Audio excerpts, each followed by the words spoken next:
नमस्कार, मैं हूं प्रभु चावला और तीखी बात में आज बारी है भारतीय जनता पार्टी के दिल्ली के मुख्यमंत्री के उम्मीदवार डॉक्टर हर्षवर्धन की। डॉक्टर साहब, आपका बहुत बहुत स्वागत है। Thank you. आप किस चीज के डॉक्टर हैं वैसे? मैं ईएनटी सर्जन हूं, नाक कान गले का सर्जन हूं। तो दिल्ली में तो ये बीमारी इतनी नहीं है।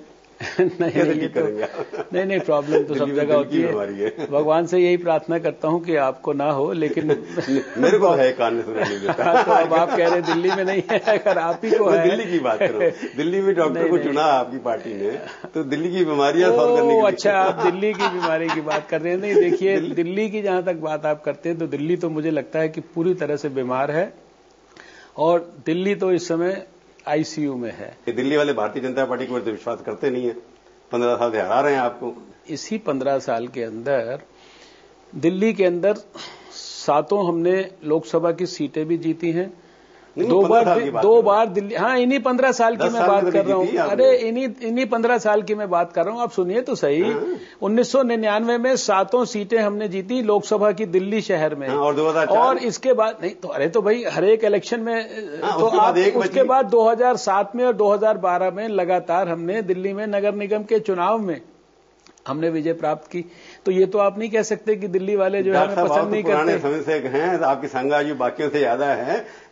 आप कॉर्पोरेशन इलेक्शन तो 1958 से जीतते आ रहे हैं। नहीं, उसके बाद कभी जीते नहीं दूसरा इलेक्शन। आप एक बाई इलेक्शन जीते 1968 के अंदर। देखिए, अगर आप ये कॉर्पोरेशन लेवल की पार्टी रह गई आपकी दिल्ली में। नहीं, ऐसा नहीं है। आप हम दिल्ली में अगर हमें विधानसभा में अपेक्षित सफलता नहीं मिली तो हमें लगता है कि शायद कहीं ना कहीं जो कांग्रेस पार्टी है या उनकी मुखिया हैं, उनकी शायद हमसे ज्यादा कुछ अच्छी किस्मत थी और इससे ज्यादा कोई बड़ी बात नहीं है। वोट परसेंट का डिफरेंस इतना आपका नहीं, वोट परसेंट आपके कम होते हैं।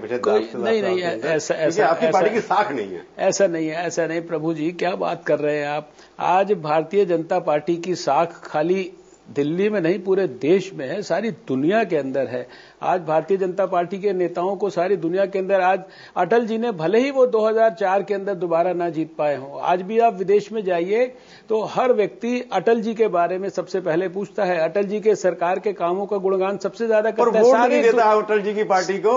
नहीं, देखिए, अरे नाम अभी भी पॉपुलैरिटी में अटल जी बहुत आगे है। अभी देखिए ना बात, अभी आप मेरी बात सुनिए। आप कैसे कह रहे हैं? अभी साल भर पहले दिल्ली में शीला जी ने, जो दिल्ली की मुख्यमंत्री हैं, अपने सारे कैबिनेट के साथ, सारे प्रदेश के लीडर्स के साथ पूरी ताकत झोंक दी थी, लेकिन दिल्ली में म्युनिसिपल कॉर्पोरेशन में एक भी म्युनिसिपल कॉर्पोरेशन नहीं जीत पाई। फिर म्युनिसिपल लेवल पे आ गए आप। राष्ट्रीय पार्टी की बात कर रहे हो, म्युनिसिपल लेवल। नहीं, ये क्या बात हुई? आखिर वही जनता है, वो वोट देती है। तो पिछली बार भी आप म्युनिसिपल जीते थे, फिर असेंबली हार गए थे। मैं सवाल का जवाब ये दे रहा हूं। डॉक्टर, पिछली बार जीते थे म्युनिसिपल। आप किसी चीज से ये कंक्लूजन ना निकालिए। अभी बात कह रहा हूं डॉक्टर। अभी 2013 के अंदर आप देखिएगा, अभी थोड़े दिन की बात है, दिसंबर के अंदर दिल्ली के अंदर हम सरकार बनाएंगे और उसके बाद 2014 के अंदर नरेंद्र मोदी जी के नेतृत्व में भारत के प्रधानमंत्री वो बनेंगे। एक ऐसी सरकार बनेगी जो सारी दुनिया के अंदर भारत का नाम रोशन। मैं तो असेंबली की बात कर रहा हूँ। तो मैंने कहा ना कि मैं आपसे सवाल सीधा पूछा। मोदी की बात हम बाद में जरूर करूंगा मैं आपसे,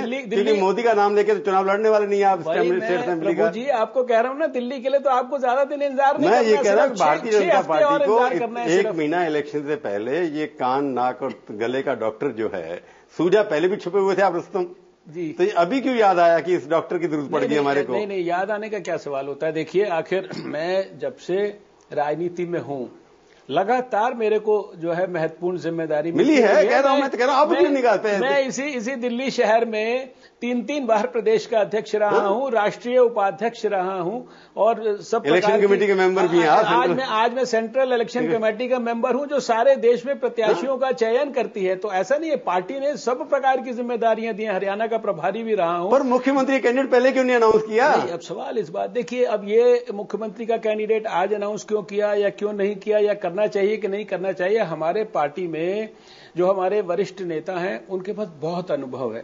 50-60 साल का अनुभव है, पता नहीं कितने इलेक्शंस उन्होंने लड़ाए हैं। और आप इसमें आप कह रहे हैं पहले क्यों नहीं किया? अरे कल इन्होंने अनाउंस किया, आज दिल्ली में किसी बच्चे से आप पूछ लीजिए कि भारतीय जनता पार्टी का कौन मुख्यमंत्री का उम्मीदवार है, तो वो आपको बता देगा। सबको इंतजार थी ना इस बात की, इसमें आपका कैंडिडेट था, विजय गोयल जी कह रहे थे मैं बनूंगा, मैं उनका एक प्रचार चल रहा था, उनको अध्यक्ष बनाया। पर अब लोगों के ऊपर ये भी आपके विरोधी जो है आपकी पार्टी के अंदर जी, आपकी पार्टी के अंदर जी, बाकी नहीं कहूँ, क्या कहना यह कि उनकी बात मेरे से भी होती रहती है कि ऐसे अध्यक्ष ऐसे को मुख्यमंत्री कैंडिडेट बना दिया जिसके नेतृत्व में हम चुनाव हार चुके हैं। देखिए ऐसा है कि अब राजनीति में छवि की बात करते नहीं, आपकी छवि आपकी अच्छी है, सबको पता है। राजनीति में हर व्यक्ति को हर तरह का कमेंट करने का अधिकार है और हर एक आदमी जो कमेंट करता है उसके कमेंट पर जो है काउंटर कमेंट करने की कोई आवश्यकता नहीं होती है।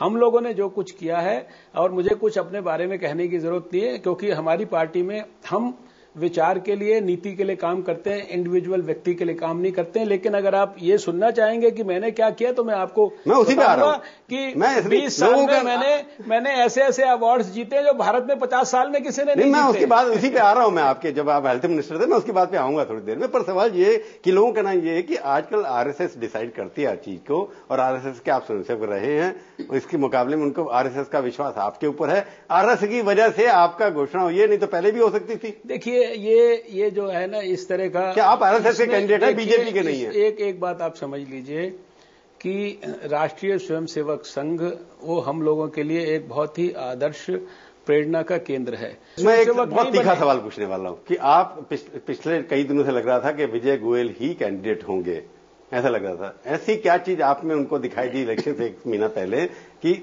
आप उनसे बेटर रिजल्ट दे सकते हैं? देखिए एक बात, ये नहीं कह रहा कि वो अच्छे नहीं है, मैं कह रहा हूं उनसे आप बेटर रिजल्ट दे सकते हैं। हर्षवर्धन में क्या देखा? एक बात समझिए आप, विजय गोयल जी बहुत अच्छे, बहुत जुझारू नेता हैं, बहुत इनोवेशन के साथ काम करते हैं, बहुत मेहनती हैं, बहुत उनके अंदर लगन है और मैं उनसे हृदय से प्रेम करता हूं, वो भी मुझसे प्रेम करते हैं। ये कोई बात नहीं है। हमारी पार्टी नहीं, सीनियर जूनियर का विषय नहीं है। सीनियर तो है ना आप? नहीं, देखिए ऐसा है, कोई सीनियर संगाजू जिसको बोलते हैं, संगाजू में आप सीनियर हैं। नहीं, कोई सीनियर जूनियरिटी का इसमें विषय नहीं है। एक व्यक्ति को तय होना होता है। आज तक व्यक्ति की दृष्टि से हम लोगों ने सोचा ही नहीं, हम केवल विचार को महत्व देते हैं। आप बताइए, आप में क्या खूबी है? आपको कॉन्फिडेंस है कि आप जिता देंगे पार्टी को? मुझे 100% कॉन्फिडेंस है अपने कार्यकर्ताओं पर, जनता की विश्वास पर, जनता की प्रेम पर और अपने नेताओं के मार्गदर्शन पर और भगवान अपने ऊपर नहीं है, प्रभु की इच्छा पर। अरे भाई, मैं अकेला इंडिविजुअल क्या हूं? मेरे साथ मेरी पार्टी है, मेरे पार्टी के कार्यकर्ता हैं, दिल्ली की जनता है, मेरे नेताओं का मार्गदर्शन है और भगवान है। मैं और कहता हूं, क्योंकि सुषमा को भी चुनाव से पहले लाया गया था। आपकी इस पार्टी के अंदर 5 साल के अंदर जब सत्ता में थे, सत्ता दी लोगों ने, आपको विश्वास दिया।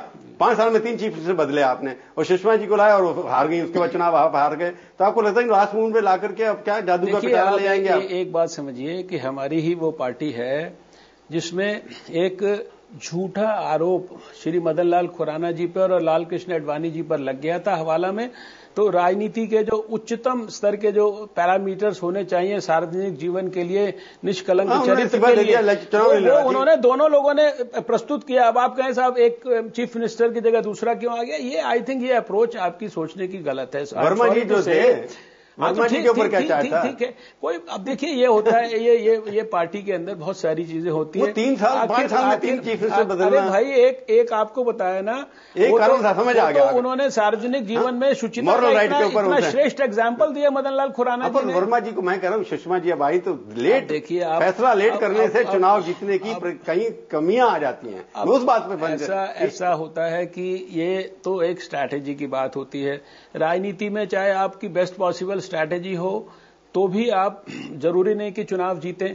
चुनाव में मैं ये आज कहना चाहता हूं आपसे कि जब से देश आजाद हुआ है तब से लेकर आज तक जो काम हमारे प्रिय अटल बिहारी वाजपेयी जी ने 6 वर्ष एनडीए सरकार के रूप में किया, मैं चैलेंज से डिबेट करने के लिए तैयार हूं कि उतना अच्छा काम किसी प्रधानमंत्री के कार्यकाल में नहीं हुआ। लेकिन चुनाव 2004 में अनफॉर्चुनेटली हार गए। ये देश का दुर्भाग्य था। लेकिन इसका मतलब ये नहीं कि उनके कोई काम में कमी थी, उनकी रणनीति में कमी थी, उनकी 2009 में कमी थी। अब देखिए, अब मैंने यही कहा ना कि चुनाव में तो बहुत सारे फैक्टर्स होते हैं। एक व्यक्ति ही जीतेगा, कोई जीतेगा, कोई हारेगा। ये कोई लड़ाई थोड़ी है। आडवाणी जी और मनमोहन सिंह की लड़ाई में आप हार गए।